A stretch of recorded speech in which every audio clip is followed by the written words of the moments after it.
Sa vie heureuse d'adolescent a été brisée net il y a 3 ans. Stanley n'a même plus la force d'aller au lycée. Son dernier vaccin, à 16 ans, contre la diphtérie, le tétanos et la polio, a fait de ce brillant élève de première S un jeune handicapé. Un mois après le vaccin, subitement, un dimanche, j'ai pas pu me lever, j'étais cloué au lit.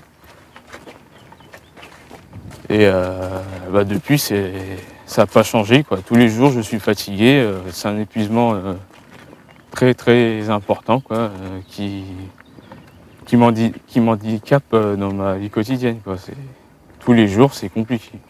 Stanley souffre de myofascite à macrophages post-vaccinale, une maladie neurodégénérative incurable due à l'aluminium des vaccins. Elle provoque douleur, fatigue et perte de mémoire.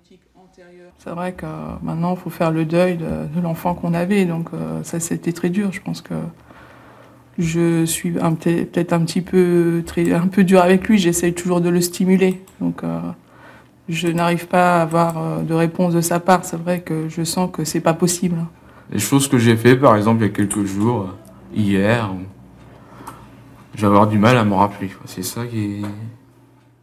Dans le monde entier, les preuves scientifiques s'accumulent, confirmant les effets toxiques de l'aluminium sur le cerveau.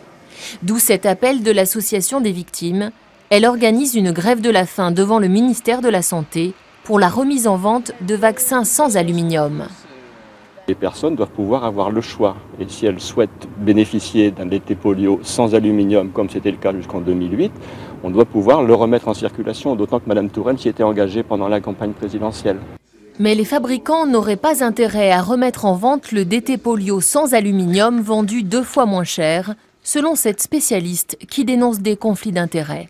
Le problème majeur aussi auquel on doit faire face, c'est que le comité technique des vaccinations qui conseille le ministère et qui élabore la politique vaccinale, eh bien 13 membres sur 17 ont des liens d'intérêt avec l'industrie pharmaceutique. Comment voulez-vous que dans ces conditions, ils rendent des recommandations indépendantes au ministère de la Santé ?